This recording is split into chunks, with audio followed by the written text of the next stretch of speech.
James McInerney.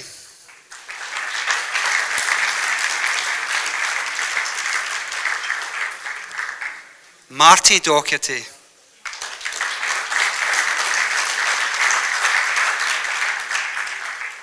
Kyle Gardner.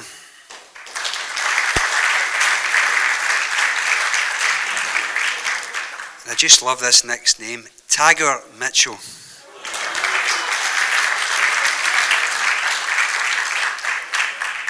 Carol Anders.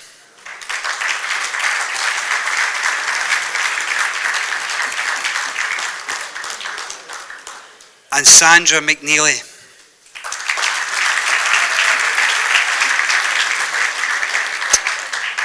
And finally, this was directed through Stephen's play by Rachel Ogilvie.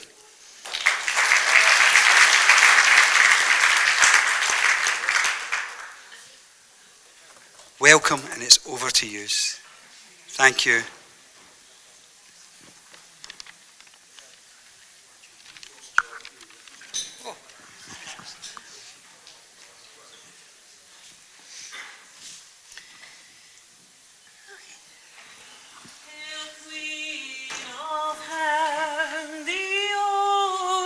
Star, guide of the wanderer here below, thrown on life's surge, we claim thy care, save us from peril and from woe. Mother of Christ, Star of the sea, pray for the wanderer, pray for me. O gentle, chaste, and spotless maid, we sinners make our prayer through thee. Remind thy Son that he has paid the price of our iniquity.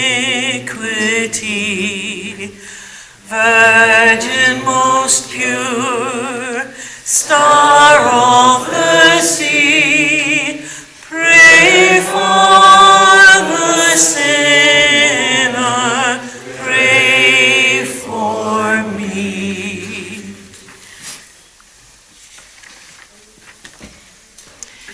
The prologue.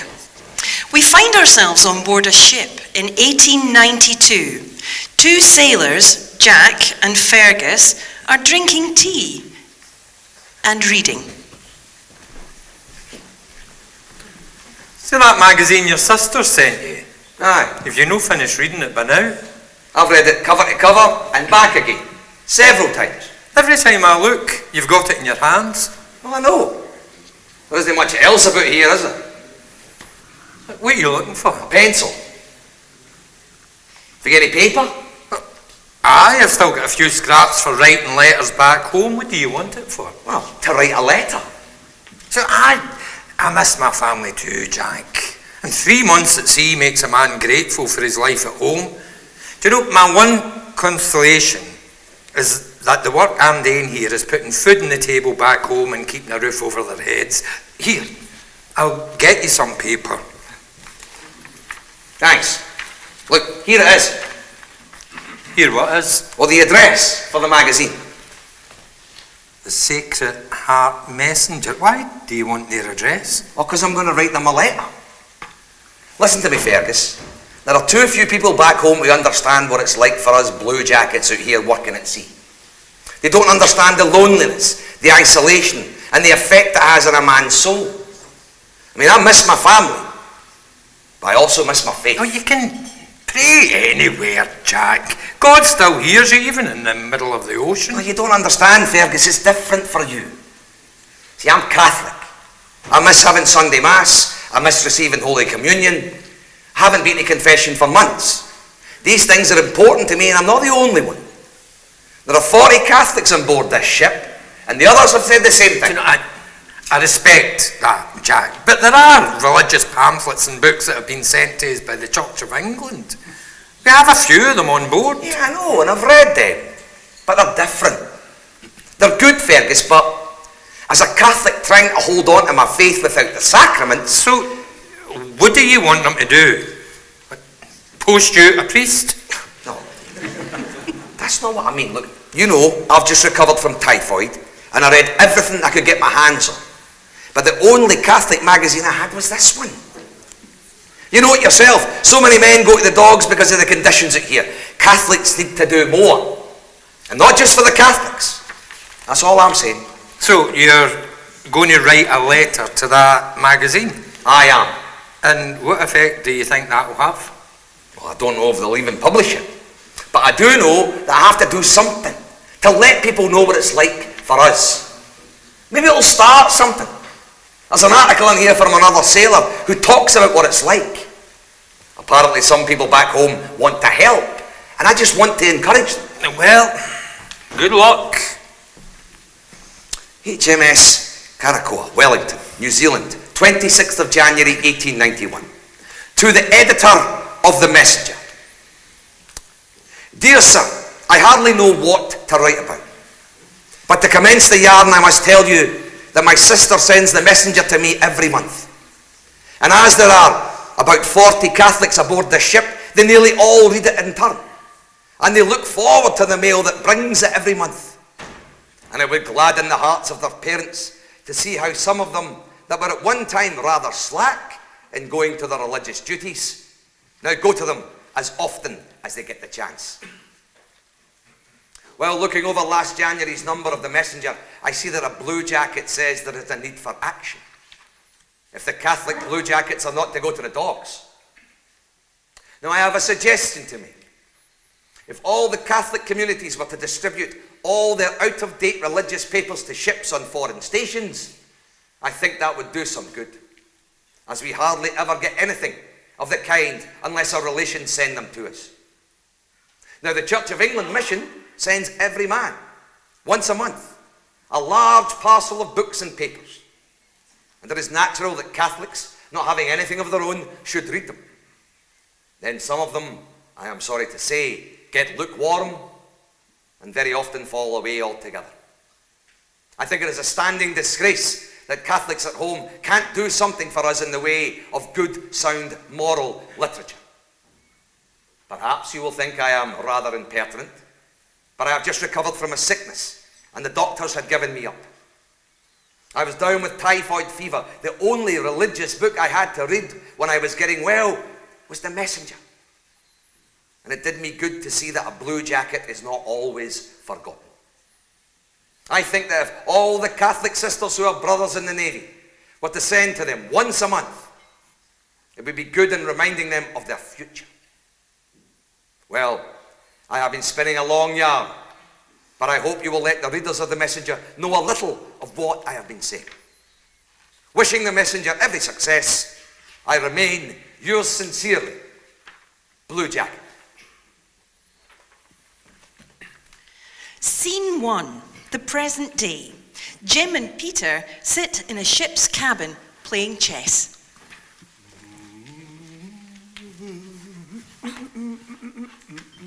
Why'd you do that? Do what? Yeah, hum a tune. You probably don't even know you're doing it. Does it bother you? No, but tells me you must have a plan to put me in check. Maybe so, maybe so. You'll just have to wait and see. I mean, they say that in the old days, men working on boards used to sing because it helped them work. Apparently, they worked better when they were singing. Something to do with the rhythm. I think that's an old stereotype. I don't think you'll find many on board this ship will be able to join in with your songs. Half of them don't speak English. They come from all over the world. It's hard to even sustain a conversation with most of them. That's why I settled for your company, Jim. Aye, aye. Just make your move. Anyway, a wee world we live in. Those Filipino guys in the mess room speak pretty good English. Aye. Aye. I was telling them yesterday how to make a full Scottish breakfast. Fried eggs, square sausage, tatty scones, tatty scones. black pudding, or lovely bit of haggis, eh? Oh, aye. And some nice, crispy bacon. Oh, crispy bit. Did they make it for you? No, Oh, no. the kettle on, eh? Milk and 1 sugar for me. Do you not think I know what you take me now? I mean, we've been at sea for 3 months. I think I can dazzle you with my expertise, you know? Jim, we've been at sea. You can learn. What, from all the mistakes you make? I see. Your kids have to put up with you telling them rubbish like that, Jim. Aye, well, aye, the day, aye. But anyway, haven't seen them for a while. Been at sea for 3 months. I mean, they're probably glad to get a wee break from me just now. Aye. Sorry, Jim. How are Sarah and the family back home? Aye. Aye, okay, I think. I mean, I haven't been able to contact Sarah, you know. The Wi-Fi's not been that great. But she did tell me, my sister, she told me that my Wayne's been graduating for university. Sarah emailed me just last week. Oh, the signal on this ship is awful. No, the internet hardly ever works, and you're lucky if you can get any phone signal. Other ships I've worked on, I've been able to keep in touch with home through Skype or WhatsApp, but it's too unreliable out here. I know. And I miss my family as well. I mean, that's the hardest thing about being at sea. I mean, it doesn't matter how many times you go away at sea. Saying goodbye to Sarah and the family, well, that's the hardest thing. My son's 12, just started high school. Wife's worried that he'll fall in with a bad crowd. She keeps saying how he needs his dad. I feel like I've missed so much, and when I go home, it's like he's got to have to adjust to having me around again. Aye. Time passes quicker on land than it does at sea, that's for sure. Aye. Yeah, that's a kettle boiled. What was he studying? Eh? Your son, you said he was graduating for university. Oh, aye. He's engineering. Oh, clever boy, eh? Aye, doesn't he take after his old man, that's for sure. Aye, he wrote a paper on the future of engineering at sea. I mean, he was asking whether technology one day would maybe replace us guys at sea, you know? I mean, I imagine he's probably doing that so that he can have his old man back, you know, because he probably misses his old man. Nobody should have to spend so much time away from home. It's a huge sacrifice. Most people don't realise that. As long as you're feeling all right, Peter. Well, I haven't been working on the ships very long, but I needed the money. Out here at sea for long periods like this is hard. I miss my wife and my boy. Loneliness just eats away at you. I don't know how you've coped all these years, Jim. Aye. We'll not get to that tea, eh? We now see Sarah, Jim's wife, at home, and we hear the wind blowing outside. It's almost time for bed. It's a wild night out there. That wind is fairly getting up.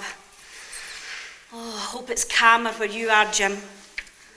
Lord, protect him, please. It doesn't matter how many times he goes to sea. I still worry about him, Lord. Look after him. Please look after my husband. Bing! Oh, a new email. Oh, maybe that's him. Let's see. No, I'm not interested in buying windows, honestly. Well, I suppose it doesn't do any harm to just write an email. Even if I don't get a reply for a while, at least I can imagine the conversation. I hope you're well, Jim. It's been a week since we've managed to be in contact. The internet signal must be bad on board the ship. Fred graduated today. He looks so grown up in his gown with his suit and his tie on. It almost broke my heart. You know me, I get so sentimental about things like that. It seems like only yesterday that he was starting primary school. I remember us taking him up to the school gates and him waving back to us. I remember that he told all the other kids that you worked in the ships and they asked if you were a pirate. Oh, happy days. He looks so like you now. That cheeky wee grin in his face. He reminded me of you when I met you at that dance all those years ago in the Seafarer Centre. The lights fade on Sarah as we return to Jim and Peter on board ship. There you go, a wee cup of tea. Oh, cheers. Did you put sugar in it? Aye, one. You know you should quit that. That's sugar. Bad for your teeth. You wouldn't deny me a simple vice like sugar when we're this far away from home, would you, Jim? I'm just saying, Peter, I'm just saying, I mean, having toothache at the sea, well, you don't want to be having that. It's no much fun. Anyway, we playing this game or what? Aye. There you go. There goes your wee horse thing. It's called a night. Aye, well. Well, I'll be calling it a night soon anyway. I think I'll hit the hay and read a book for a wee bit. Jim, Aye. can I ask you something? Sounds very serious, young man. Did Sarah know what she was in for when she married you? I mean, did she know that you worked on the ships and that you'd be away at sea so much? Aye. Aye, see, that's how I met Sarah. I went to a dance at the Seafarer Centre in Melbourne, Australia. It was run by Stella Maris. Who? Stella Maris. Never heard her. It's not a woman, it's an organisation, not a person. Stella Maris means star of the sea. I mean, it can be a great help to guys like us when we're away from home, you know. I mean, they can help with transport. They can help with clothes. They can even put you in touch with your family. I mean, I've seen guys that take ill at sea, and Stella Maris, well, they've sent the Apostleship of the sea. That's come along and arranged everything and looked after them. Who are they? Is it a government organisation? No. It's part of the church. You see, it's part of the Catholic Church. Oh, I'm not really religious, Jim. It doesn't matter. Stella Maris doesn't discriminate. Anyway, look, back in the 1980s, right, I was working on this ship that docked in Australia. And in those days, Stella Maris, well, they had seafarer centres all over the place, and they offered dances and offered a place to socialise, as well as providing us with the opportunity to get confession and mass. You see, that's when I met Sarah. Scene 2. It's 1982, the Seafarer Centre in Melbourne, Australia. Sarah and Jim's first meeting. Sarah is joined by a friend, Alex. They're in high spirits and move to the music. All right, Sarah, darling. Thanks, Alex. Well, I like your outfit. Thanks, it's my sister's. She doesn't know yet. What's the talent like tonight? Oh, the boys have just arrived. Any cute ones? Nah, one or two.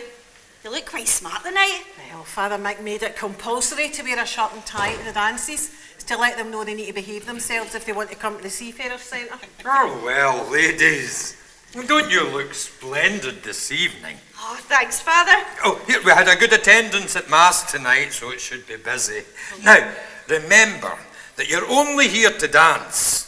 If they ask for your phone number or offer to walk you home, just you let me know. I don't want your parents complaining to me later on.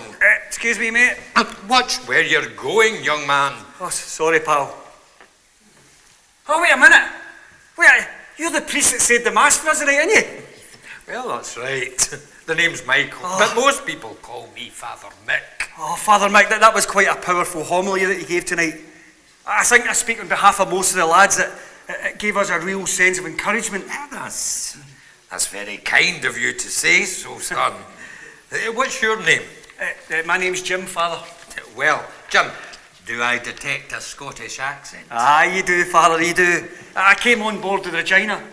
Oh, yes, the cargo vessel that docked this afternoon. You've been at sea for a while. 2 months to be exact, Father.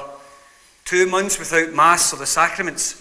It's mad. You've no idea how I've missed it. Father Mick, are you going to introduce us to your new friend? Yes. Jim, this young lady is Alex and this is Sarah. Oh, Sarah, that's a beautiful name. Listen,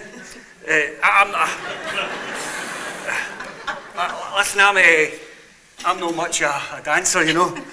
But, I mean, if Father Mick gives us permission, I mean, I would really like to, if it was all right, I was wondering if you would like to have the next dance. It would be my pleasure. I like dancing too, Jim. It's Sarah's family are from Scotland, from Glasgow. Oh, Glasgow, that's where I'm from. I live there, Father. Oh, well, that's where we began this work with Stella Maris. It started in Glasgow and spread across the world. helping seafarers and all their families. I didn't know that, Father. Oh yeah, it's a fascinating story.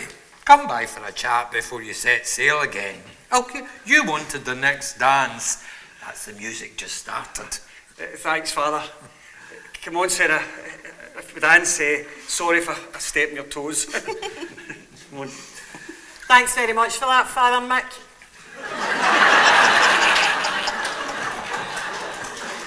Plenty more fish in the sea, Alex.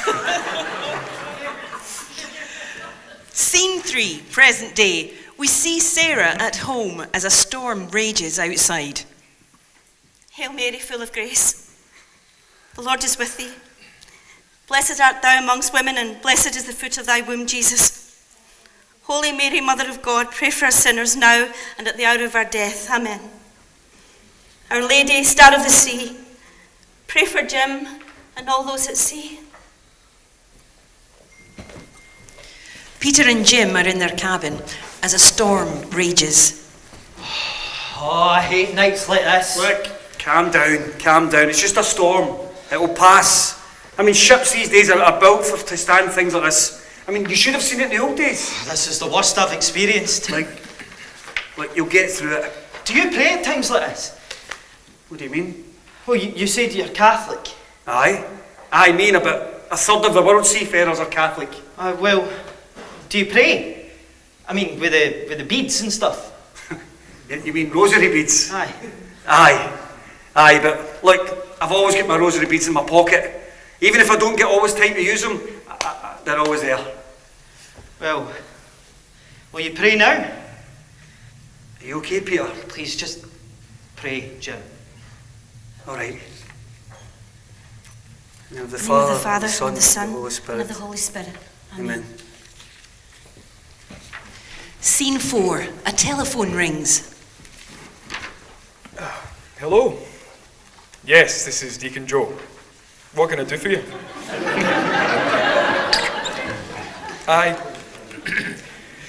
Aye, okay, yes, I understand. What time is the ship due to arrive? Right, Greenock Harbour, fine. I'll be there. Thank you. Goodbye. Scene 5, the office of the Port Authority at Greenock, Scotland. Margaret, the office manager, is standing looking off stage, looking out to sea. Her colleague, Sylvia, joins her. Morning, Margaret.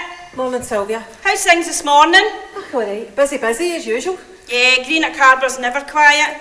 I'm just waiting for that cargo ship to make an appearance. We've received a distress call from the ship's third officer.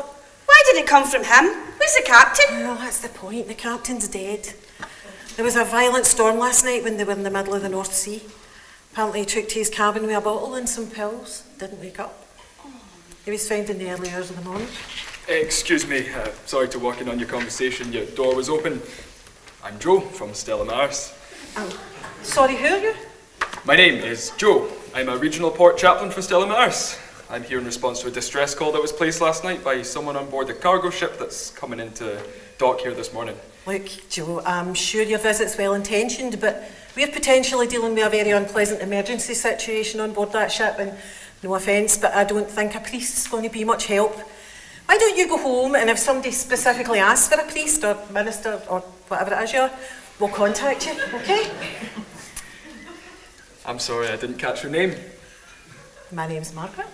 Okay, Margaret, you're new here. I know most of the others here because I'm in regular contact with the port authorities, but just to let you know, I'm not a priest, I am a deacon. Priest, deacon, imam, rabbi, doesn't matter to me. I'm not religious. I'm just trying to do my job and respond to the needs of the crew on board that ship when it arrives. That's why I'm here, Margaret. He's right enough, Margaret. Joe comes here a lot. How's your wife and family, Joe? Fine, thanks, Sylvia. How's things with your son? He wasn't well the last time we spoke. Oh, he's much better, thanks. He's over his chicken pox now. It's horrible when they get it, but it's something we've all got to go through, you know. Anyway, I'll leave you to it. Oh, take care. Right, Joe. Maybe we got off to a bad start there. Maybe you could explain to me about what it is you do. Do you want a coffee? Oh, I'd love a coffee, actually. I didn't get much sleep last night. I got this phone call about 2 a.m. and found it quite difficult to get back to sleep. Hey, so how come you got a call in the middle of the night? Well, it happens sometimes. Sometimes a member of the crew will contact us directly. Other times it's the company that the ship belongs to, the port authorities. Other times it's maybe one of our own chaplains in a different port. Forgive me for saying this, but what does the Catholic Church know about the situations at sea these days? A lot more than most people think. Stella Maris has been around for the past 100 years looking after the needs of seafarers and their families. So, you're a minister of religion, but your job is to take care of those that work at sea, is that right? Well, yes, I suppose. But not all seafarers are Christian, let alone Catholic. Well, actually 1/3 of seafarers are Catholic, about 50% are Christian. Oh, okay. And you help the Christians or just the Catholics? We help all of them, regardless of their beliefs. Last year we helped over 200,000 seafarers across the world. What do you mean by helping them? Do you mean that you try to convert them to your religion, give them books, that sort of thing? No. We respond to their needs, spiritual and physical. Yes, we support the faith of seafarers who are Catholic, but we're just as likely to help with phone cards for anyone to contact their family, transport to the nearest supermarkets, clothes to help them weather the conditions. Sometimes they just need a listening ear. Being at sea is quite lonely for most seafarers. And you're saying this work happens all around the world? Well, yes. We've got over 200 chaplains, over 700 volunteers across 300 ports in 59 countries all over the world. But it might surprise you to know that it all started about here, in Scotland in 1920. Wow, are you telling me a worldwide organisation within the Catholic Church started in Scotland? Well, I'm not saying that there weren't some efforts to help seafarers before that, but most people, I would trace the origins of Stella Maris back to Glasgow in 1920. How come? Well, have you got time for a history lesson? A Benedictine monk called Brother Richard Anson from South Wales made contact with a Jesuit called Brother Shields in the old parish of St Joseph back in Glasgow. They inspired lay people like Arthur Gannon to volunteer and take action. Scene 6, it's 1920. St Joseph's Church in Glasgow. Two parishioners, Arthur and Kate, are gathering donations. Right, Kate, that's enough to get us started. Any old magazines or pamphlets that people have about faith, any rosary beads, prayer cards, devotional books, keep them. We'll distribute them to seafarers who need them. It makes me sad to think that our own Catholic sailors are not receiving the level of spiritual care that they need. Poor things. I mean, Brother Shields is very supportive of the work, but there are some who still think we're spending too much time and effort on helping a minority of the population who work at sea. Well, that minority is risking a lot to ensure that the rest of us can live comfortable lives. They deserve our help, and we knights and handmaids of the Blessed Sacrament will do all in our power to support them. This new committee should help move things along. Yes. Since Brother Shields met up with Brother Anson, the parishioners in St Joseph's have made an effort to help the cause of the seafarers. Brother Shields feel passionately about the seafarers, like I do. They both visited ships and they were utterly convinced of the urgent need to respond. I wrote to Brother Anson, asking what he could do to help. And suddenly I got to thinking, maybe the Catholic Young Men's Society in the Gordons could help to revive the work done by the Seamen's branch of the Apostleship of Prayer before the war broke out. He wrote back to me and said, I think that you should take this up with Brother Shields in your own parish, as I am currently at sea. So that's what I did. I talked to Brother Shields, and here we are with a new committee that will meet tonight. If things go to plan, perhaps the 4th of October 1920 might be remembered for years to come as the day we started. And people in those parishes who are prepared to board ships when they come into port and meet with the sailors, they have such a hard life. I mean, think of how many must be away from loved ones. We will do our best here in Glasgow to ensure that every seafarer on the River Clyde will have their spiritual needs looked after. And it starts now with the foundation of a dedicated apostleship, an apostleship of the sea. Wouldn't it be wonderful if this kind of thing could spread right across the whole world? Well, there have certainly been efforts made in other countries. 10 years ago, the Pope gave his blessing to an international Catholic seamen's union, begun in Germany, to reach out to the whole world, with seafarers' centres in every port. Yeah, war has its effects on so many innocent lives. We can be hopeful. Remember, the good Lord started out with only 12 apostles. Who knows how this work might grow if we put it into his hands? Well, you have my support, and that of several other good women. The power of prayer will underpin everything we do. Well said. Now, let's sort the rest of this stuff in these bags until the other members of the committee arrive. Yeah. Scene 7. Present day on board ship. Back with Jim and Peter inside their cabin.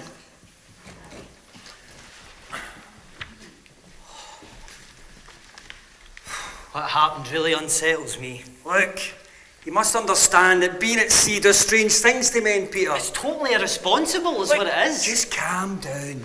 Calm down, okay? We're going home. The ship is going to be in dock in Greenock in just a few hours. Think about that. We're going to be back in Scotland for a wee while. Aye, but we can't contact anyone, though. The ship is cursed or something. I thought you didn't believe in stuff like that. Well, starting to.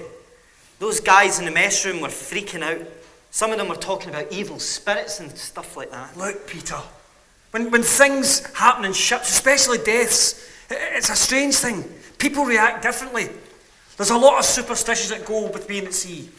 Imagine taking your own life out in the middle of the North Atlantic. I know it was a bad storm, but he must have sailed these waters 1,000 times. I was talking to one guy who'd worked with the captain before. He knew him quite well. Apparently they'd sailed together a few times.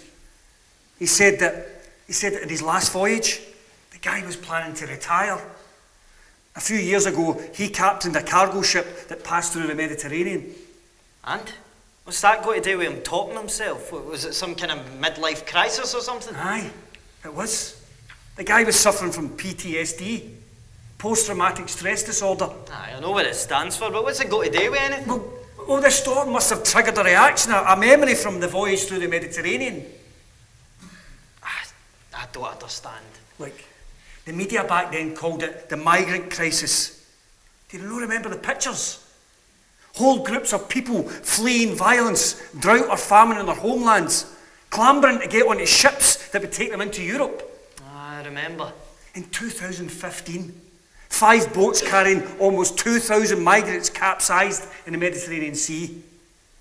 Bodies of men, women and children were buffeted against passing ships through those waters and washed up on the shores. I mean, think of that. The sight of that must have had a deep effect on a man, especially a family back home. I had no idea.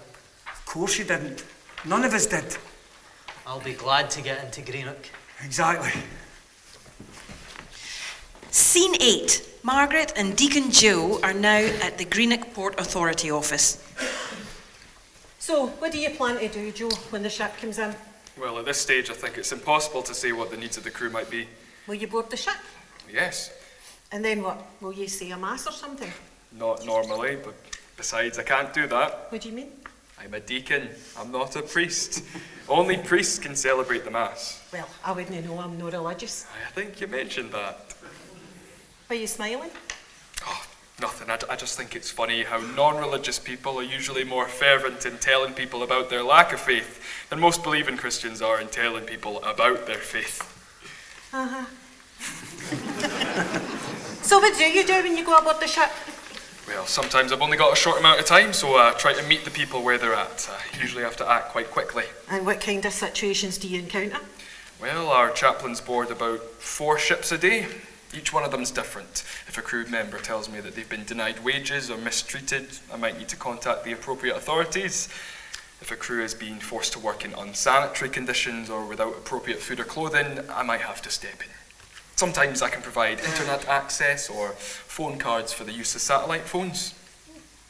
And, well, this ship, though, I suspect there might be a crew that need counselling, medical care, and let's not forget that a man has died, so his family will need to be contacted, arrangements made for the body, and I do suspect that the crew will want the ship blessed and prayers to be said to ward off evil spirits. It's quite common when there's a death at sea. Are people really still as... Infallibility of almighty scientific rationalism. Well, they're due to dock in an hour. If you'll excuse me then, I'm going to contact a parish nearby that has a Stella Maris group, and I'll see if some volunteers can come down and help. Scene 9. A parish hall, present day. A parish volunteer, Mary, sits at a table knitting. as Sarah, Jim's wife, enters. Morning, Mary. Morning, Sarah. Kettle's boiled if you want a cuppa. Thanks, I might do that. Are any of the others coming? Well, he called off, his wife's no well. Oh, that's a shame. Aye, some kind of flu thing. There's a lot of it going about. And what about Ethel and Rosemary? Are they away their holidays, I think? Oh, so it's just us this morning. Aye, looks like it. Well, it won't be much of a meeting, but we can still say the prayers and catch up. Aye. Did you bring your knitting? Yep, I've got it here. I've been working on this scarf. It's kept me distracted this week. I've needed it. Is Jim still at sea? Yep. Oh, how's he doing? I haven't heard from him for a week. The signal can be a bit funny on some of the ships. I just hope he's okay. I mean, that's 3 months he's been away now. Oh, that's a long time. You must miss him a lot. Yeah. Everyone moans about wanting more personal space and complains about how their husband gets under their feet. I mean, I would just love him home.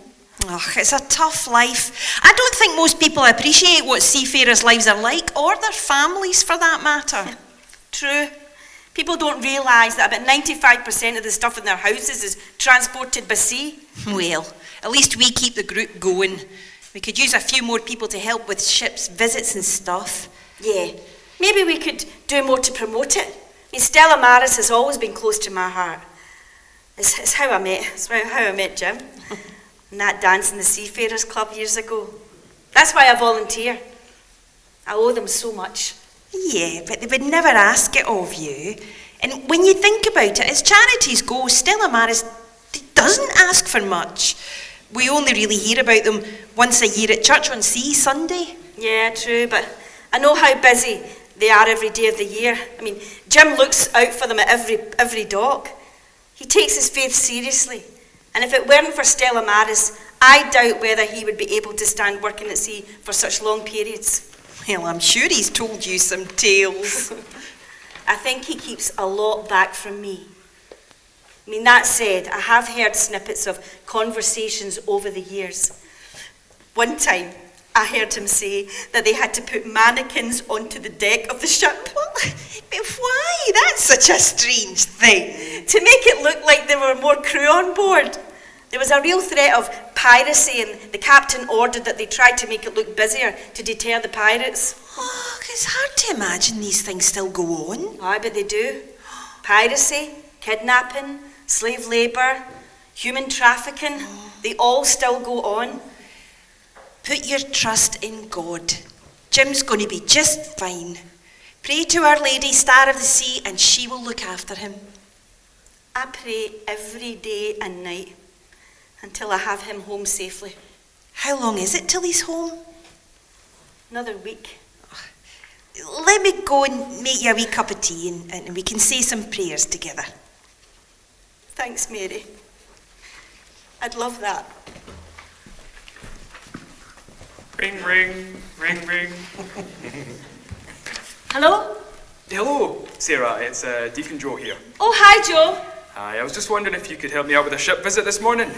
Could be a difficult situation. I could use some volunteers. Yeah, sure, Joe. But it's only myself and Mary that are here today. Oh, well, if you and Mary could both come along, that would be great. Well, what's the situation? Well, it's a cargo ship that's had to make a detour in dock at Greenock.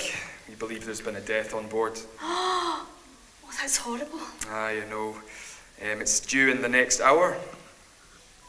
What's the name of the ship? It's the Falcon. Oh my God. That's Jim's ship. Oh, please, God, let him be all right. Scene 10. Deacon Joe and Margaret stand on the dock as the ship approaches, with Jim and Peter on board. Margaret, you know I need to get on board that ship as quickly as possible. Hi, Joe. We came as quickly as we could. Is he here yet? Not quite yet. It's just about to dock. Wait a minute, what do you mean by he? My husband's on that ship. Hold on, I thought that you were part of his team. Now you're telling me you're emotionally involved with this situation. Look, Margaret, Sarah here is a ship visitor with Stella Maris. She's trained for what she does. Please, if it was your husband on board, you would be as anxious as I am. You're in luck, Jim. What do you mean? Well, it looks like there's a man in a clerical collar standing at the dock. Could be one of your guys. Let's have a wee look. Oh dear God. What is it?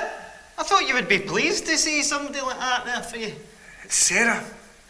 It's my wife, Sarah, standing there in the dock. Are you kidding? She's a volunteer with Stella Maris, a ship's visitor. Right, Sarah, let me go first. We don't exactly know what's happening over there. Go and see your wife, Jim. I'll get a couple of the other guys to man the gangway. Thanks, Peter. Thanks, I really appreciate that. When I get off this ship, I'll make sure that Stella Maris put you in touch with your family too. I'll meet you at the Seafarer Centre later. Oh, Jim. Oh, thank God you're all right. Aye, I'm fine, sorry. There was no signal on board the ship. I couldn't even contact you. It doesn't matter. You're home now. Aye. Right, time for me to get on the ship. On you go. Thank you, Margaret. We're going to see a lot of each other from now on, you and I. I know. And you know, we might even get to be friends. Godspeed, or whatever you folks say. The epilogue. The action returns to 1892. Jack and Fergus are in their cabin on board their ship. Hey, Jack, it looks like you've been sent something. It's my sister's, right? I would know that anywhere. Okay, that's your magazine, isn't it? The Sacred Heart Messenger, or whatever it's called. Aye, it is, and a letter from my sister. Dear Jack, hope you're keeping well. How is life aboard the HMS Curacoa? You're in our prayers. I've enclosed a copy of the Sacred Heart Messenger for you, and there is a letter in it that you will probably find to be of great interest. Wait a minute, Jack, you don't suppose... Yes! They've published it. They've actually published my letter. Now, let me see. Wait, it looks as if you've got a reply too. Oh. Until Blue Jack's letter, we never had a correspondent afloat. I love that correspondent. Jack ought not to be left to clamour in vain, nor be tempted to think that his fellow Catholics forget him. That's brilliant. Says here that the Pope's general intention last May was asking people to pray for the rosary for those at sea. I didn't know.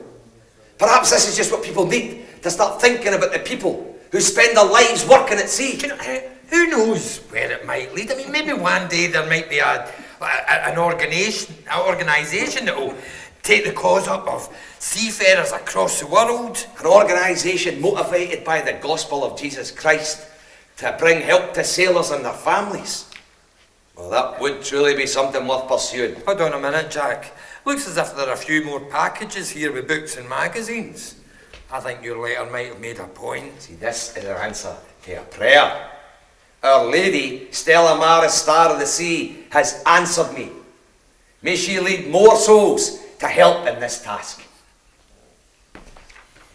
Hail, Queen of Heaven, the ocean star, guide of the wanderer here below.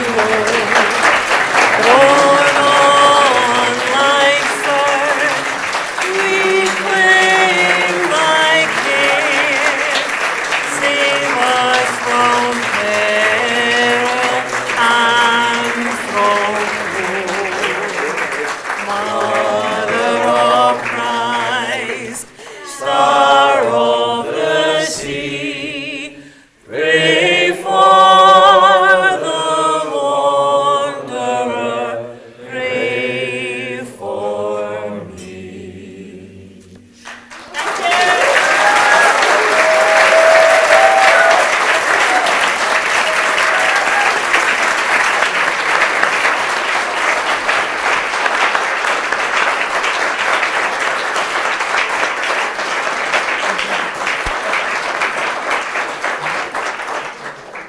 Thank you very much.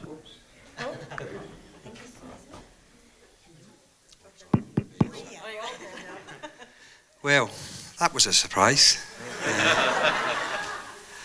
I'd just like to say something. Obviously, first of all, again, Stephen, thanks for making me a star. Thank you.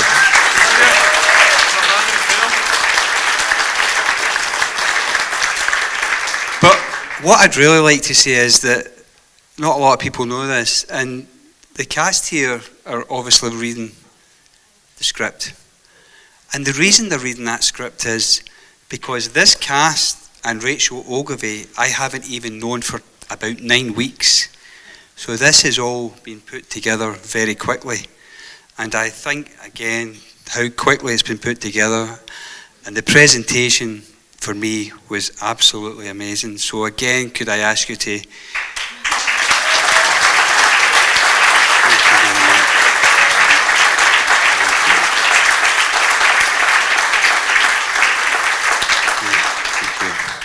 I'm just going to hand you over to Father Bruno. I might be the deacon, but he's the boss. Okay, thank you very much. I think we really enjoy and was very emotional for me. Okay, so thank you. Now we start the award night, the Oscar night of Stella Maris. Thank you. And so...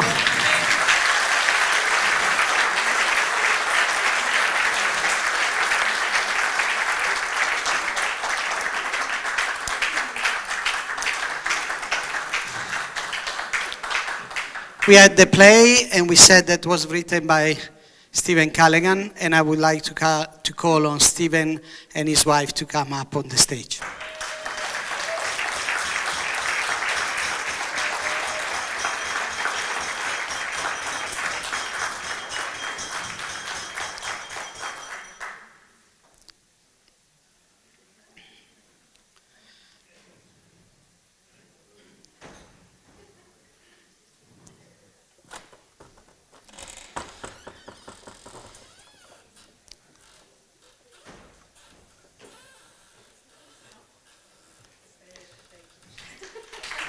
Stephen, do you want to say something?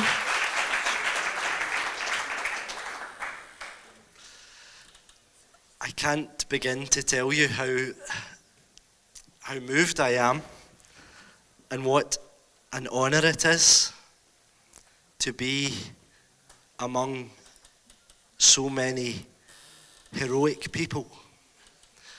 It's been my privilege to be able to be a tiny part of your story.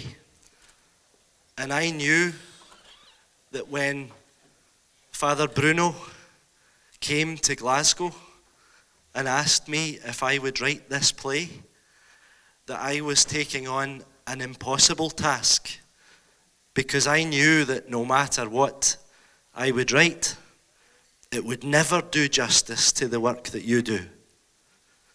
The work that you do all over the world is simply breathtaking, and not enough people know about it, and they should know about it.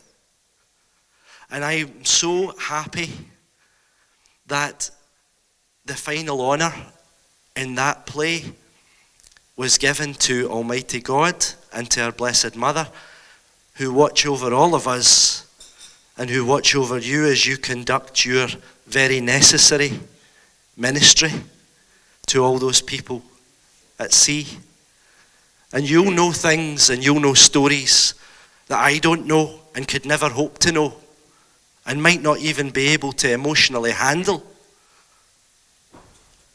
But that play, I hope, gives some sort of little snapshot of what you do for so many people across the world. I want to thank Father Bruno for the honour of being able to write something for this occasion, this very special occasion. I want to thank Martin Foley. It's been a great honour to meet you as well, Martin, to meet someone who is a dedicated family man, but who gives so much of his time and effort to this unique ministry.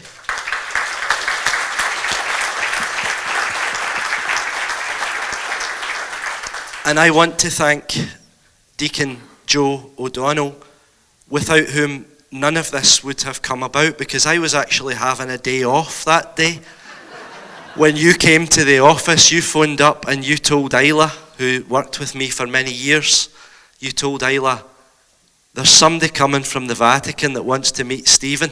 And I thought, I've either done something very, very wrong, or something wonderful is about to happen. So thank you, Joe, for your faith.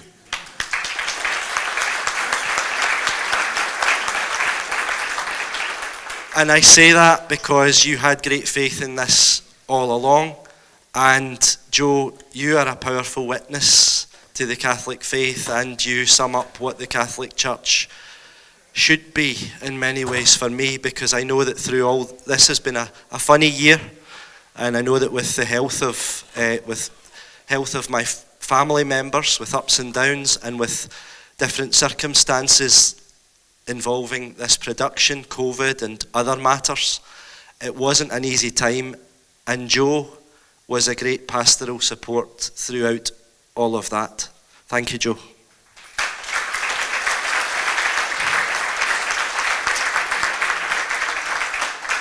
If I may, and I know that there's still a lot of things to do, so I'll be brief, but I would just like to say the work of providence was in this.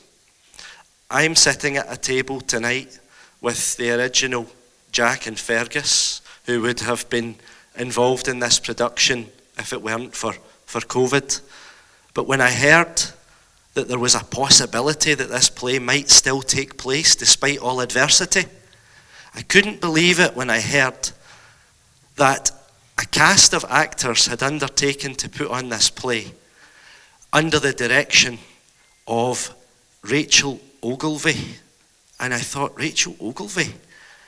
My wife, who has supported me and who is an actress and a director herself, she has supported me throughout all of these ups and downs I've talked about. And she is called Rachel Callahan. So I thought, first of all, another Rachel. And then I thought, Ogilvie, because the other play that I have toured all around Scotland with is The Martyrdom of St. John Ogilvie. And I played St. John Ogilvie in that production. And so I thought, Rachel Ogilvie, there's providence at work. But then I Googled her, and I thought, I think I've met this person before. And I wonder if, I don't suppose she'll remember me, but Rachel, I don't know if you remember a wee plook-faced, spotty-nosed, 16-year-old boy with braces in his teeth eating a chocolate gateau that was not properly defrosted on the set of STV's High Road. But that was me, and I was in your bar when you were Tiffany the barmaid.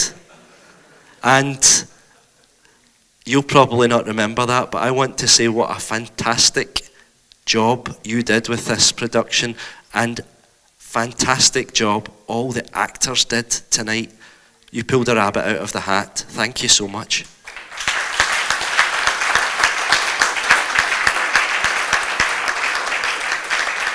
So, just finally to say, once again, thank you for all you do, which is the most important thing tonight.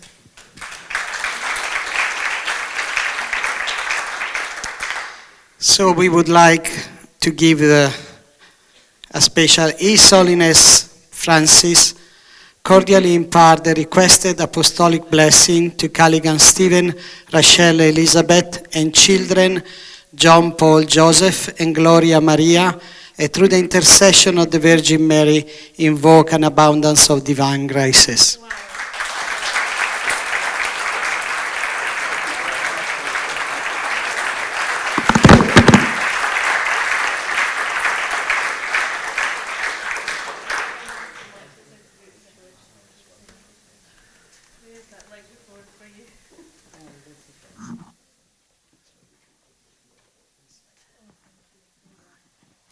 Now we are going to give another blessing. It's for Franz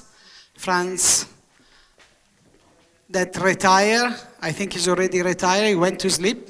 Franz, wake up.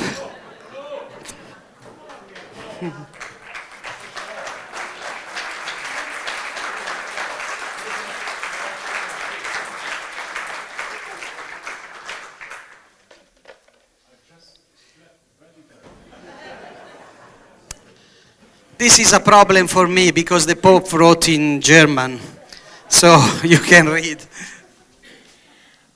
I must read it by myself. Oh my goodness, what is that? I know this guy. I can sing, yes, I know. Last Monday, yesterday, it was 34 years before. I started with Stella Maris in Germany, and I met all these old guys here, Jacques Harel, Jim, Edward, and all these wonderful boys, and Andre and Ricardo, and all to work with you together. And with Johannes Bieler, who passed away, they gave me so much strength and so much hope, and I'm so thankful to work with you. Also with you, Bruno. And now I must read it. Can you hold it for me? Sure. Der Heilige Vater, Papst Franziskus. My name is Franz, also from Assisi. That is, erteilt Franz Wellerding von Herzen seinen apostolischen Segen und er bittet die Fülle der göttlichen Gnaden. That is too much for me. Thank you. Thank you, Bruno.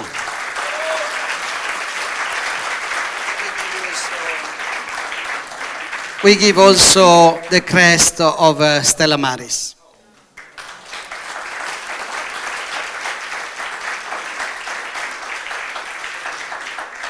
Thank you so much. And I will not forget Antonella, because Antonella was my first love in Stella Maris. But she will be the last. We have to start to present. You have to introduce. No, you have to. You said.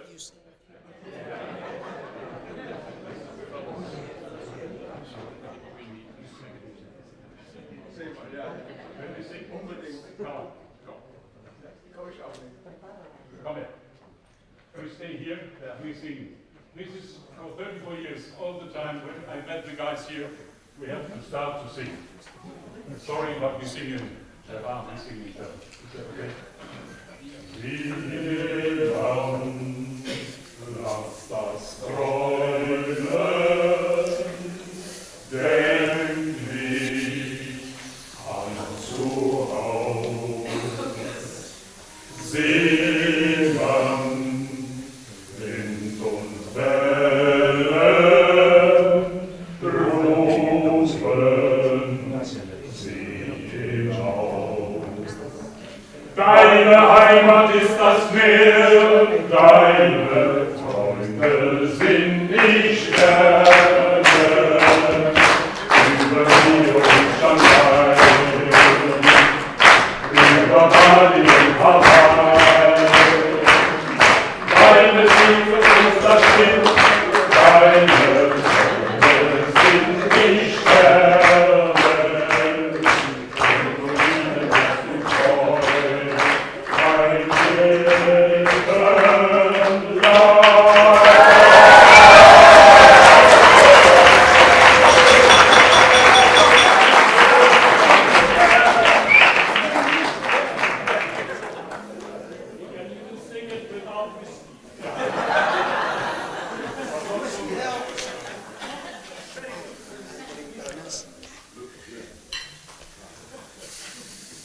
Okay, thank you very much. Thank you very much.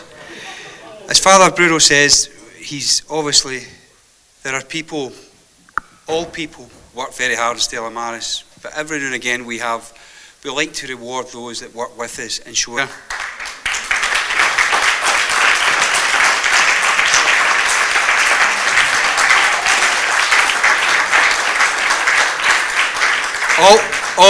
Alden is a ship visitor in Northern Ireland, and Northern Ireland is quite new to Stella Maris. We're starting to work there, and Paul Hayes here tonight, Assistant Harbour Master in Belfast. I have to acknowledge a gratitude to him. But Alden has come in, and he has been absolutely amazing. And this man has a full-time job, never done helping seafarers and fishermen. So thank you, Alden. Thank you.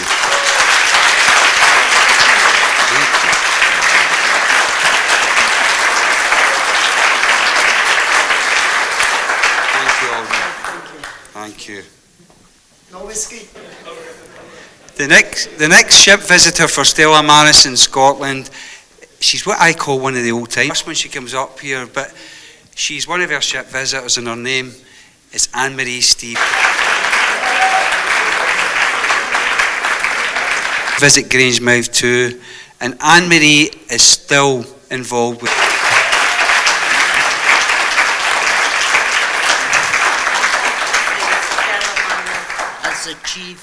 Stella Maris has achieved the impossible tonight. I'm speechless.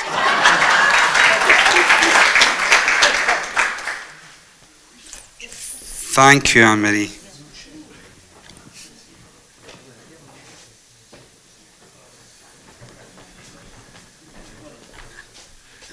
Okay, this is for Father Bruno. I'm kidding. This event wouldn't be possible without the work of so many people, but this again is very easy. And this is to the events organiser, who is Anna Healy over here. And we're going to ask Anna to come up, and she is shocked, I can see by her face. Give her a big, big round of applause, please.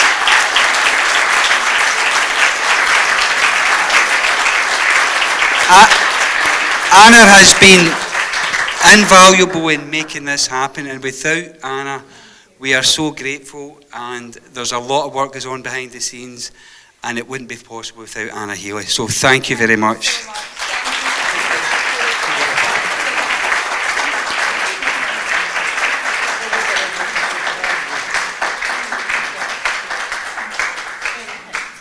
And there's also a holiday for you as well, Anna, but you'll get that later.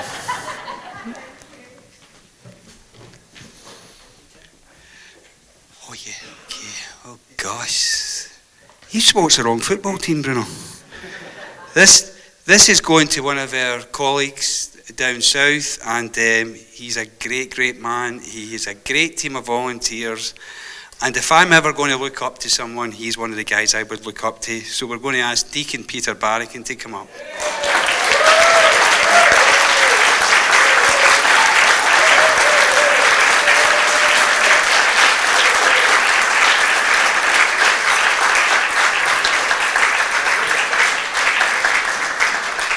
Peter's been with Stella Maris for nearly 60 years, but he's...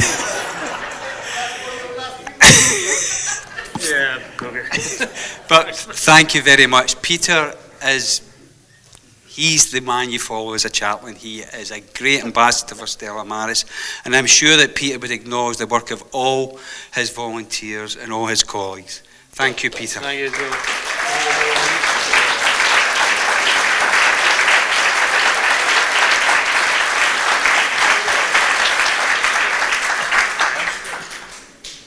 He said he's speechless. I don't believe it.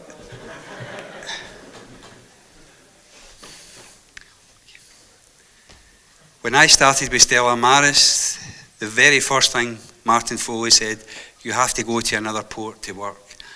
And the first person I met in Stella Maris was this man, and I worked alongside him, and I wasn't sure what I was doing, but very quickly after spending some time with him, he showed me the ropes, dare I say it. And this is another very, very well deserved. It's for Mr. George Paul Atkinson.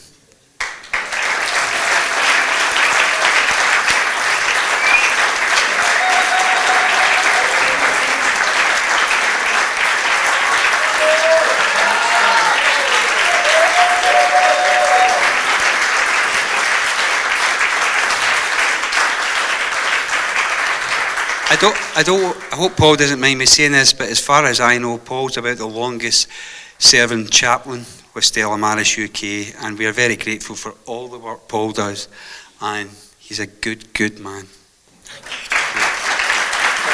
Not at all.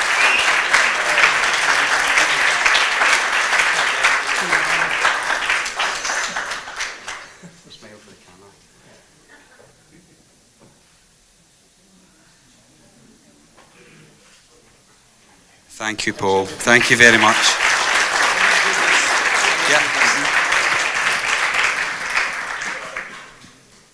And this is a one-man team in a small island, but it's been there for many, many years.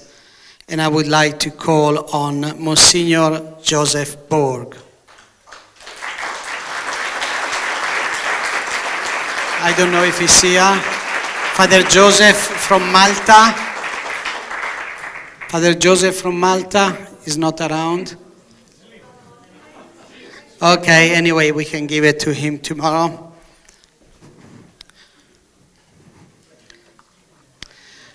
So we go to another island now, in the middle of the Indian Ocean, and it's been a national director and regional coordinator. I would like to call on Father Jacques-Henri David to receive this.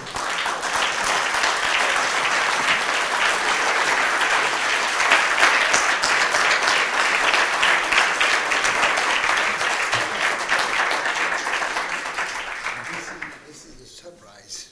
Yeah. Congratulations. Thank you.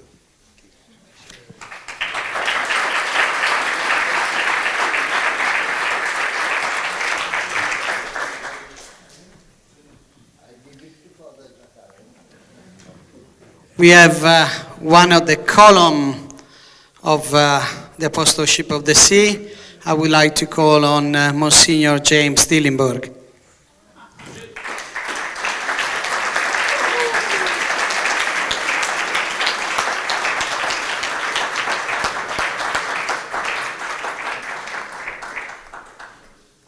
Thank you.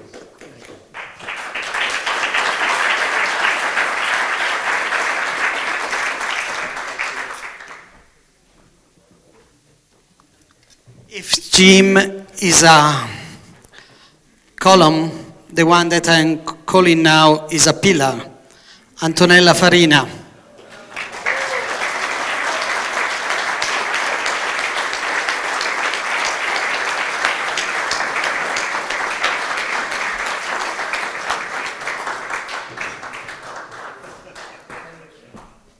Too many celebrations.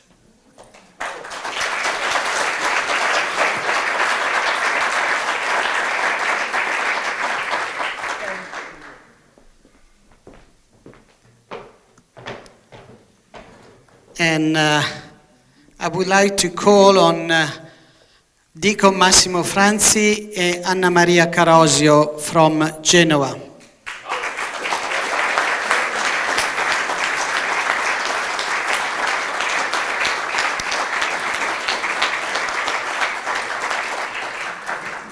Generally, when there is a deacon, I think we have to call also the wife, because the deacon cannot do his work without the support of the wife.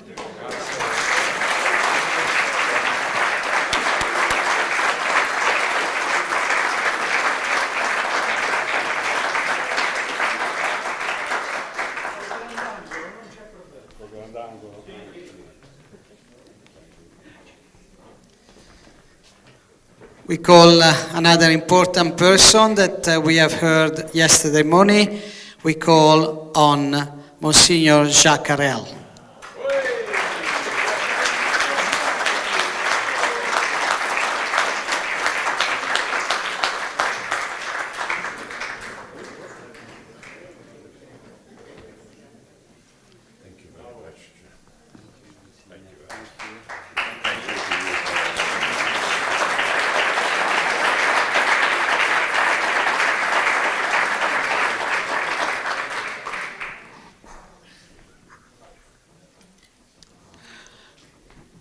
These come from afar, and I would like to call on Huiru Cecilia Wang, working in Taiwan.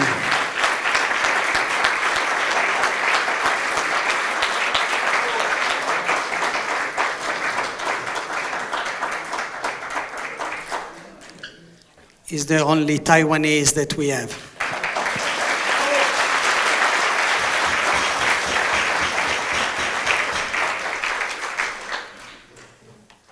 And this is a person that has been working very hard, and we see the result of his work, but is working hidden in office. I would like to call John Hurt to come here.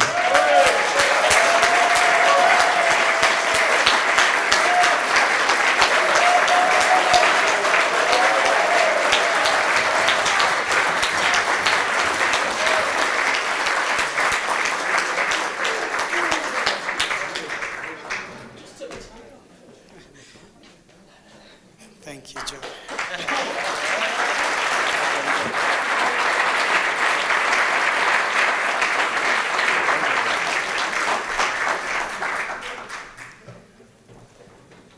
This is a person that has spent all her life serving the migrants, and even now, if she is retired and if she doesn't go up on the gangway, is in touch with the seafarers. And I would like to call on Karen Parson.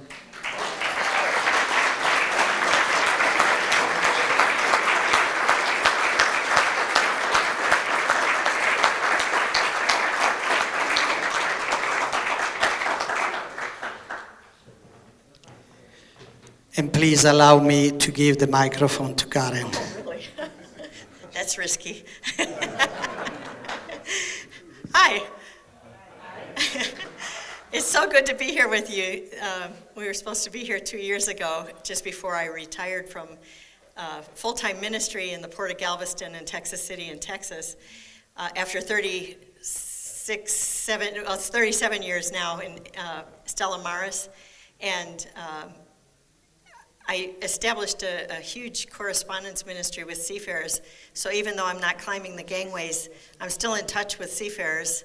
And including this past week, I received a email from a son of a captain that I had been writing to and corresponding with since 1993, when he had a banana ship in our port, came in every week for several months. He had a crew from Myanmar, and he saw me taking care of the crew and asked me to come in and talk with him. He wanted to know why I did this. And as those conversations continued, he ended up going home and convincing his wife it's time to go to RCIA, and became Catholic. And that was really wonderful. His son emailed me last week to tell me that his father passed away. And so I sent a mass card to his wife, and I will be writing her a letter. And I stayed with them when we were in Hamburg for ICMA, and they had me in their home for a week, and it was wonderful. And just today I received a WhatsApp text from a seafarer from Colombia that I hadn't heard from in years, and I don't know how he got my WhatsApp number, but it was wonderful. He wanted to finally find me and tell me that he was a grandpa, and I said, well, I'm a grandma, and so it's going to be fun catching up there. So, once Stella Maris, always Stella Maris. So thank you.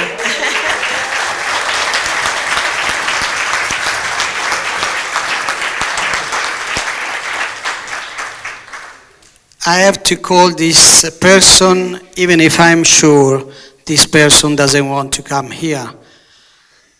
Rose Kearney. Rose, you have to come. You have to come, Rose.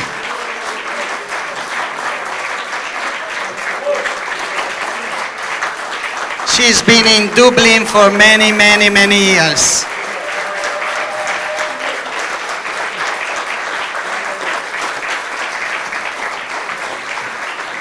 I know that Rose would have fight and she would have tried not to come, but this is 102 years and you have to be here to receive this for all the wonderful work that you have done and you continue to do in Dublin. Thank you. Thank you.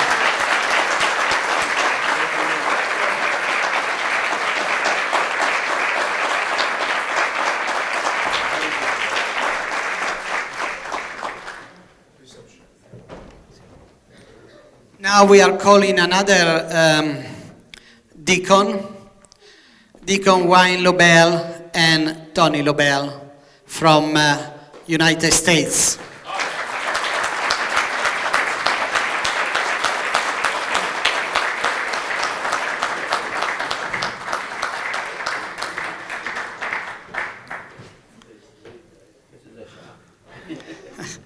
A wonderful couple. I was in their place and they are doing a wonderful work.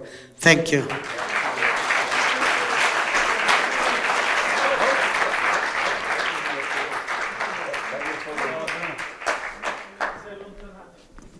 When I read the gospel the other day, they want to know what language I read it in.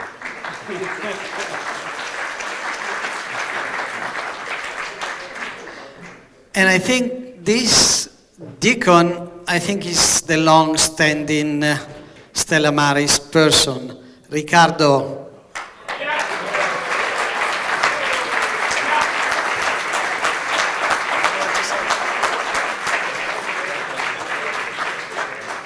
Well, it's 40 years. 39 as the head of the Stella Maris. The first year was just for training, but for 40 years with Stella Maris with this wonderful family. Thank you very much.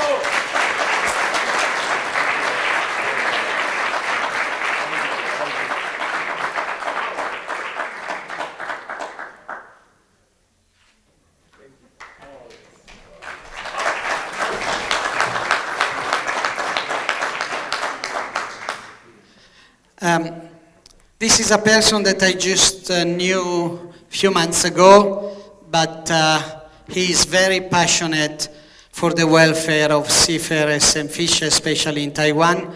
So I would like to call on Mr. Chu Yi-shen.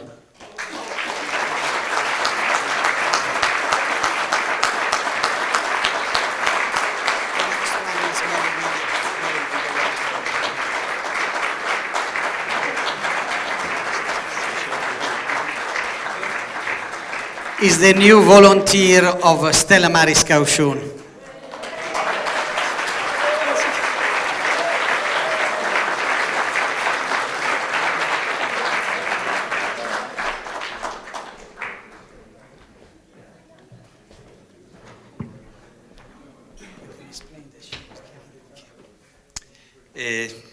The next volunteer is someone in Scotland, and I don't know, some of them might have heard Father Bruno speaking last night, but without volunteers we couldn't do our work, and behind the scenes they're working constantly.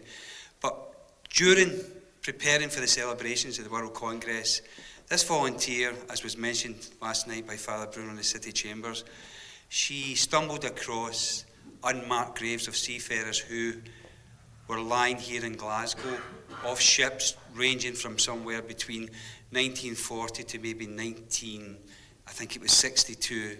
I could be slightly out on that date. But she discovered these unmarked graves and no one knew they were there. And then after doing an investigation, they discovered that there was 10 to 12 unmarked graves.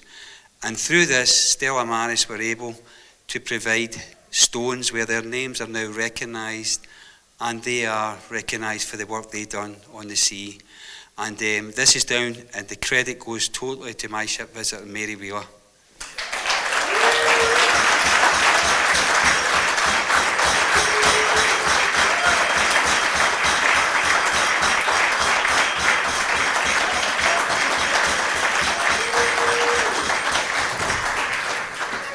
I'll let you give it, please. Thank you. Thank you, Joe.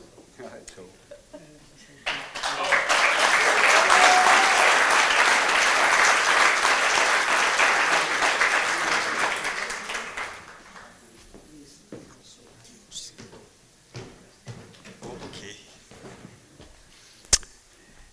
The next person we would like to give an award to, she's been here a long time with Stella Maris, and she's not I would class her, she's a colleague and she's a friend, and she has been working a lot of years with Stella Maris. She's a port chaplain. She's a senior port chaplain, senior area port chaplain from England, and I work very close with her, and I'm sure she has lots of staff in here. And the next award goes, and well deserved, to Anne McLaren.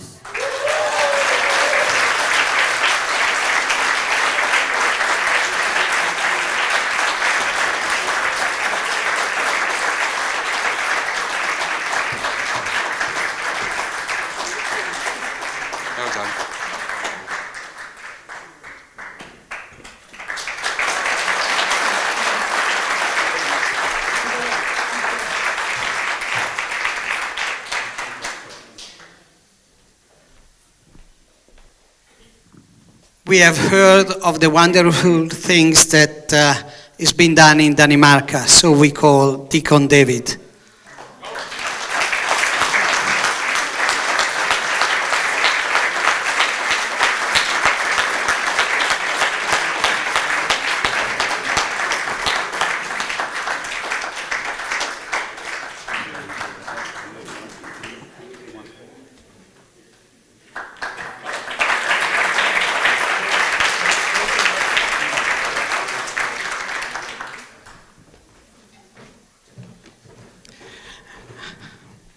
Now we call again Lindsay Meyapa, that is working in Mauritius together with Father David, and they have done a wonderful work with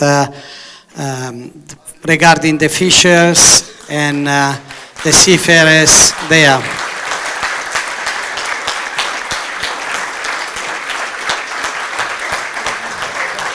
It's a good team, Father David and Mr. Lindsay.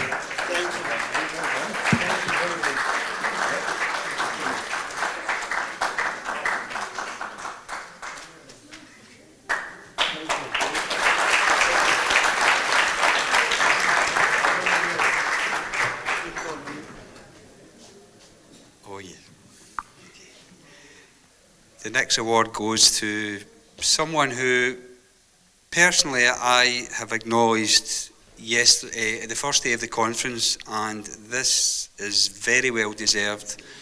And he has done so much work, especially in difficult times, between what's happening in Ukraine and people fleeing to Poland. And he has done so much to help seafarers, their families, and he is continuing to do that. And I ask you to continue to pray for him and to support his work, and it's Father Edward Prass.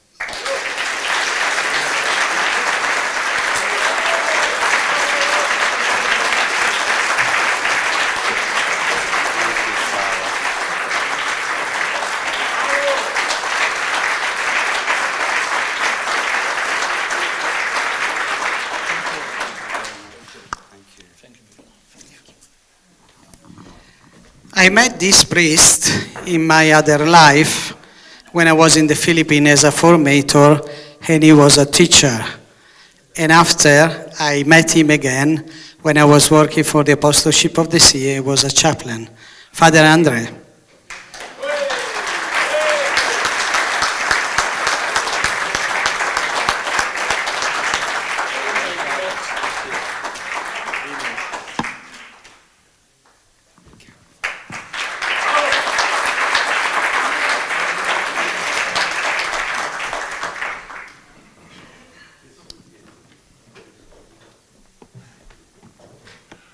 This again is a wonderful team, husband and wife, working with the seafarers, but also with the maritime students. So I would like to call on Deacon Jean-Philippe and Marie-Agnes.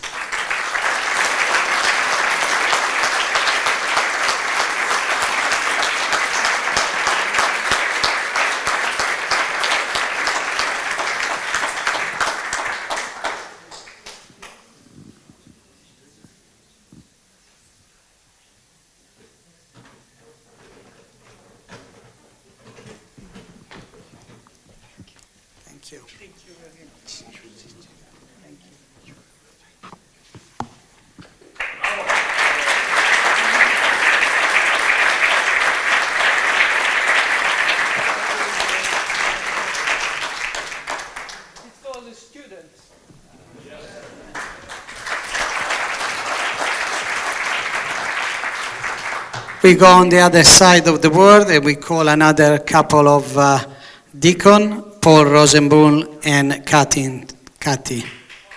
Paul.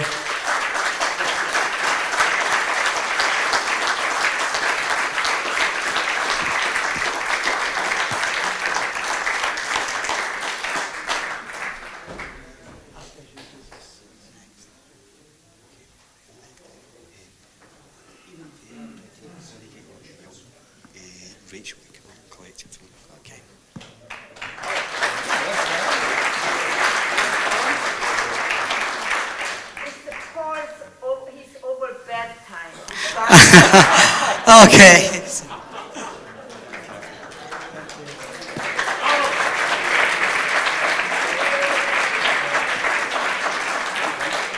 That's what I say, what is important, the wife.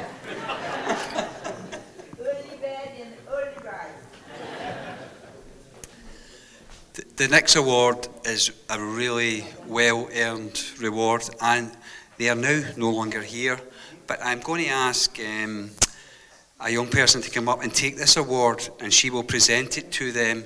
And Rachel Christie's here tonight representing Caritas. You'll see her in her uniform. She's just about to come up, and I'm really proud to say that Rachel is going to be working and helping Stella Maris. So she's going to come up and collect this award, and this award is for Falkirk Community Hospital, who have provided vaccinations for over 650 seafarers.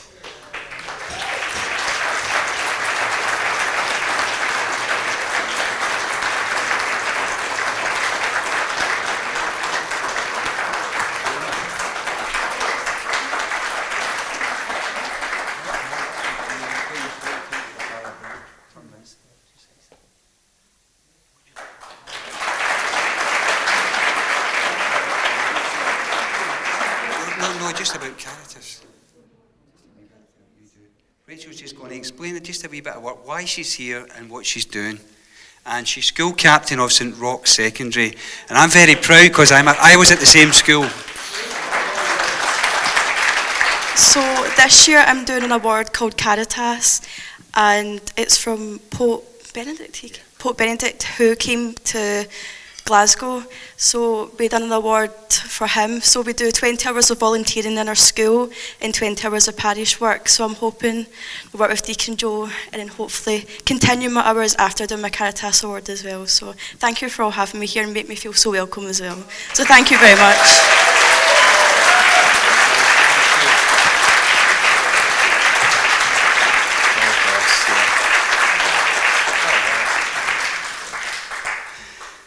I think everyone here merits it, and there's lots of people here who merit it, and it's very difficult when you single people out. But this next award to me, and I'm sure everybody is going to agree with me, that I don't think we could ever say enough. You know, for me, I'm proud to call him a colleague, and for me, the work he does on behalf of Stella Maris is way beyond the call of duty. And this, for me, is a very special man, Father Alex.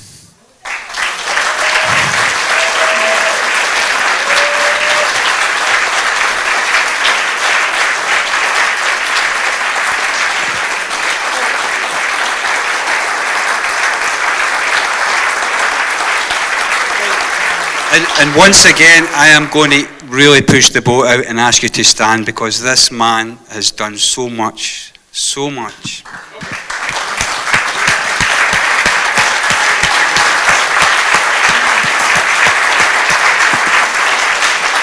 And Father Alex, please know that everyone here, not just in this room, but there are people all over who are praying and supporting and giving thanks for your work. So thank you.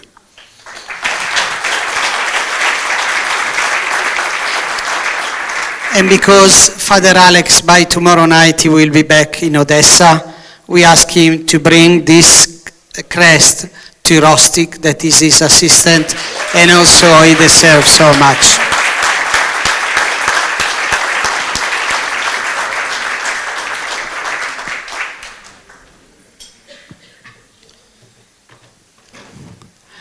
Now we have another column from the Apostleship of the Sea in Italy, Father Giuseppe Mazzotta.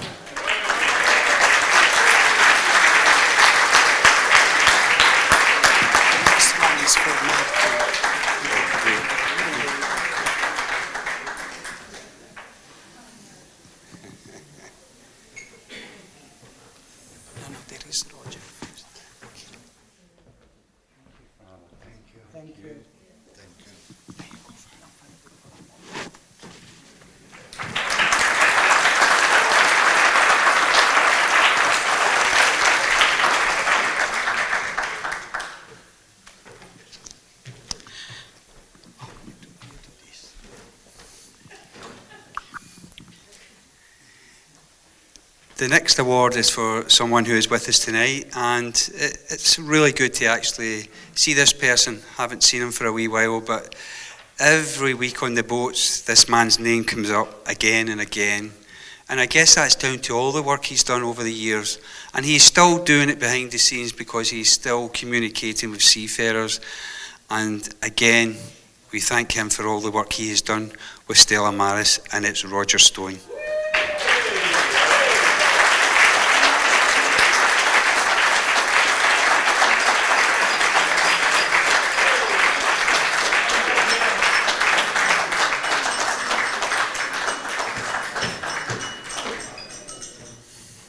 Well done, Roger. Thank you very much. Very well. Mille grazie. Mille grazie.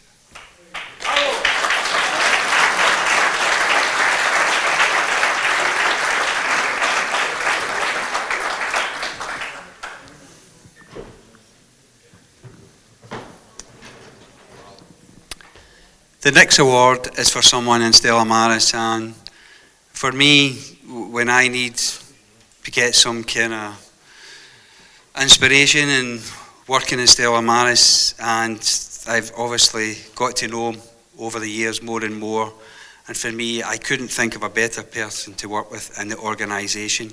And again, I'm sure on behalf of all our colleagues in Stella Maris, thank him sincerely for all the work he does, and he does so much work behind the scenes, and he tries to go under the radar, but he's very important to this organisation, and he will continue to be important and get the support of everyone, and it's Martin Foley.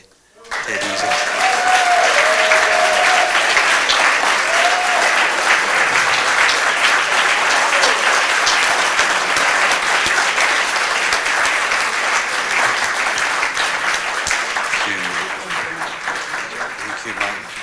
Martin's always thanking everyone else, so it's great to see him getting recognised for his work. Thank you.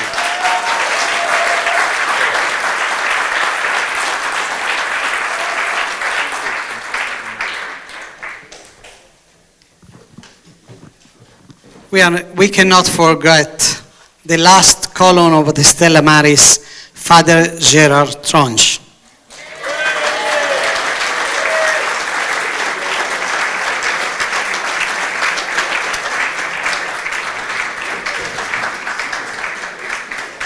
As you can see, he's well and fully recovered from yesterday.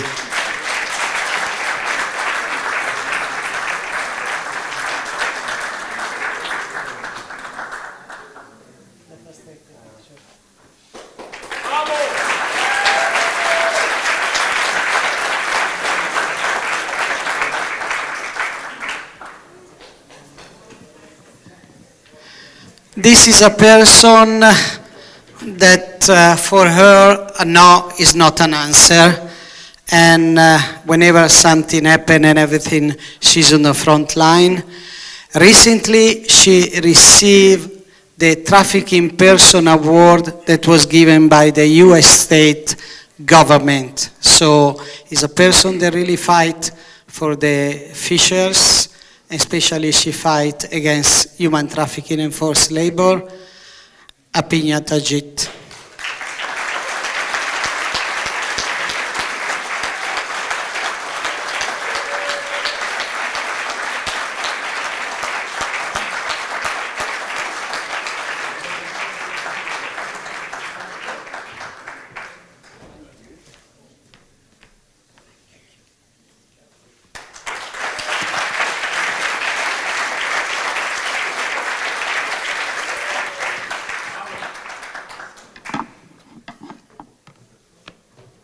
Since we went on alphabetical order, now the last one is Dr. Jason Zuidema, the General Secretary of ICMA, but also I think he's a great supporter of Stella Maris. So.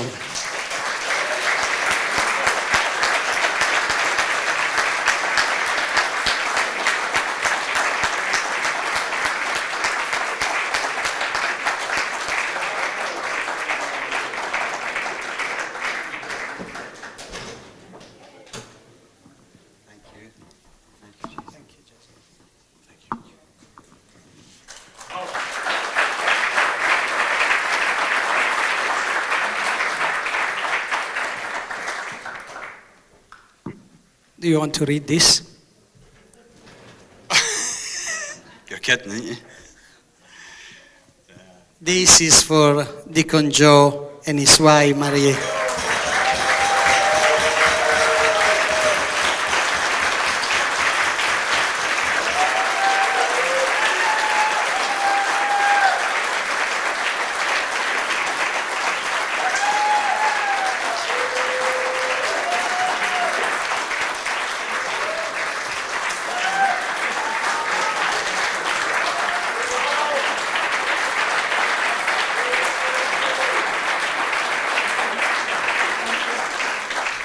In the last, since 2018, every time I was coming to Glasgow for the preparation, Joe was picking me up at the airport,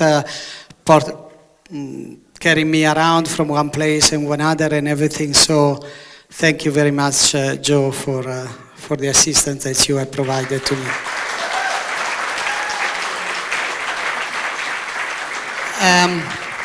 After there are all the boxes, so if you want the boxes where to put the things, the boxes are here. Before concluding, I want to give some information.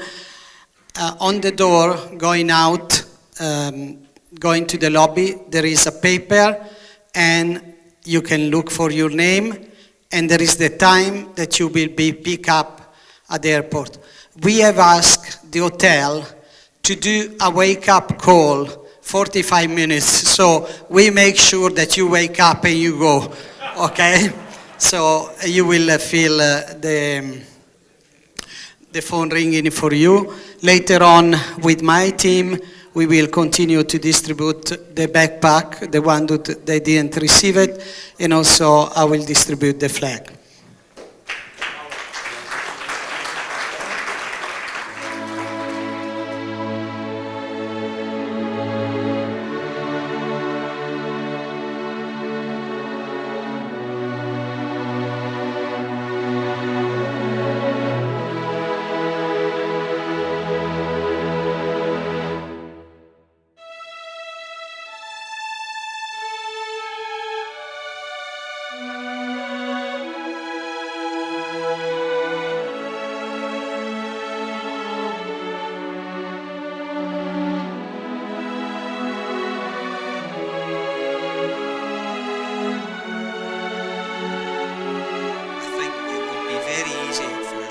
It's been great, but Father Bruno has been doing so much and so passionate that I think I would have probably gave up maybe half a year ago, but he kept pushing and saying this has to be done in Glasgow.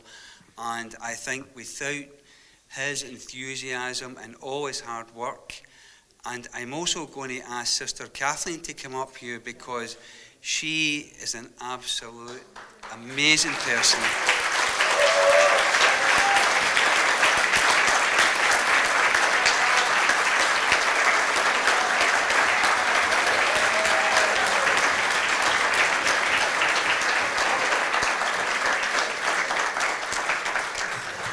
Thank you, Sister Kathleen. And just to kind of say our thanks and our gratitude for all the work you do and for all the work Father Bruno does, I am now we've got a wee gift to present to Father Bruno and Sister Kathleen for all the hard work. And I'm going to ask Martin Foley to come and present this award. And it's just here. If Rachel could bring it over, that would be really helpful. Rachel, if you could come up here with it and give it to Martin, that would be very good. Thank you. You come up first, Martin. Rachel, you come up. You come. Martin's going to give it. Stand up here. No, you stand here with me. So, on behalf of everyone, I am sure we would all like to show their appreciation to Sister Kathleen and to Father Bruno for all the work they have done.